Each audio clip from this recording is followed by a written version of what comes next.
Exemple 1. La pilote d'un petit avion se dirige vers le centre d'un système météorologique intense à une vitesse de 200 km à l'heure. Elle essaie de modifier sa trajectoire afin d'éviter le cœur de la tempête qui est situé au point 2010 dans un repère qui est gradué en kilomètres. Le rayon de la tempête est de 7 km et la nouvelle trajectoire de l'avion suit la droite d'équation 5y moins x égale à 0. Et on se demande, est-ce que l'avion évitera complètement la tempête ou est-ce qu'il sera, et sinon, combien de temps il sera à l'intérieur du système météorologique? Donc, on a une tempête qui est circulaire, donc on peut représenter à l'aide d'un cercle, qui a un certain centre. Et on doit déterminer est-ce que la trajectoire de l'avion évite complètement la tempête, donc dans ce cas-ci, il n'y aura aucun point d'intersection, ou est-ce qu'elle aura des points d'intersection dans la tempête, donc elle sera un certain temps en contact avec la tempête.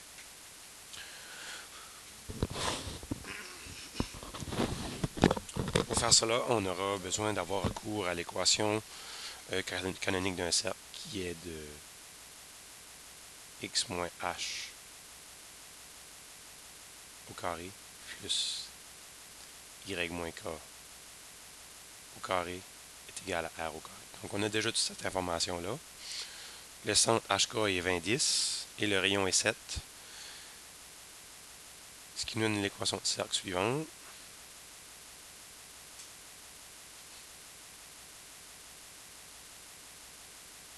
Y moins 10 au carré est égal à 7 au carré qui fait 49.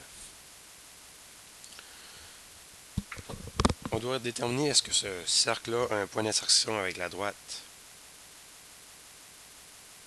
L'équation 5y moins x égale à 0. Ici, on peut isoler une des deux variables. Donc, on peut trouver que 5y égale à x. Ce n'est pas nécessaire de toujours isoler y. On peut isoler x. Dans ce cas-ci, ça va nous éviter de travailler des fractions. Donc, on aurait 5y moins 20 au carré. Ça, c'est en substituant le x par 5y. Plus y moins 10 au carré égale à 49. On développe tout cela. Donc, 5y moins 20, ça fait 25y au carré, moins 200y, plus 400. Ceci, y moins 10 au carré, c'est y au carré, moins 20y, plus 100. Et je vais apporter le 49 au membre de gauche. Ce qui nous donne une équation quadratique à une seule variable qui est 26y au carré, moins 220y, plus 451 est égal à 0. Donc ici, avec des gros nombres comme ceux-là, c'est même pas nécessaire d'essayer de factoriser. De toute façon, on va l'arrondir à la solution finale. Donc, on va utiliser la formule quadratique. Formule d'équation quadratique. La solution d'une équation quadratique qui est moins b plus ou moins la racine carrée de b au carré moins 4ac, le tout sur 2a. Donc, lorsqu'on substitue, on obtient ceci.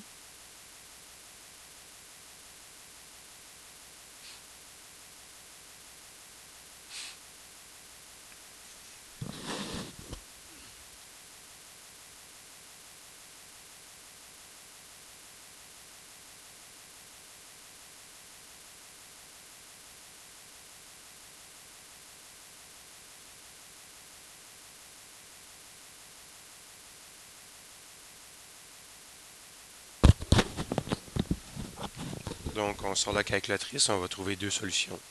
La première, y est égal à 4,97. La deuxième, y est égal à 3,49. Donc, premièrement, on nous demande est-ce qu'elle va complètement éviter le système météorologique? Non. Dans le cas où on aurait évité complètement le système météorologique, on aurait un nombre négatif sur la racine carrée, donc on n'aurait pas eu de solution réelle. Ensuite de ça, on va aller calculer quel est le point de x, calculer la coordonnée x associée avec chaque valeur de y. Donc, x égale à 5y. Je multiplie chaque résultat par 5.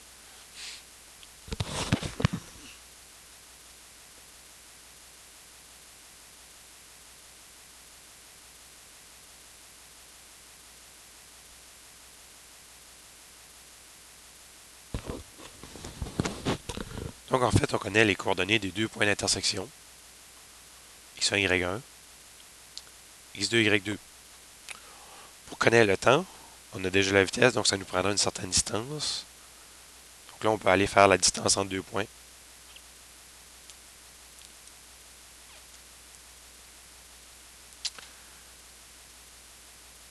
Qui sera calculée comme suit.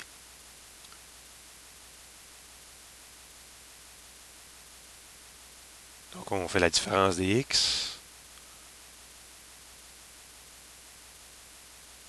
au carré plus la différence des y.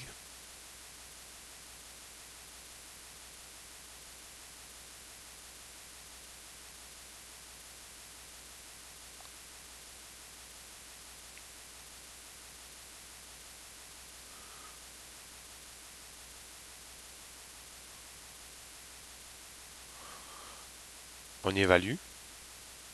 On trouve que la distance est de 7,55. On est gradué en kilomètres, donc on a 7,55 km. Pour trouver le temps, on va diviser par la vitesse. Donc le temps va être 7,55 divisé par 200. Donc on trouve un temps de 0,0377 heures. Donc là, on va essayer d'aller vers des unités un peu plus conventionnelles. Donc on va convertir nos fractions, nos parcelles d'heures en minutes. Donc 0,0377 fois 60 minutes par heure.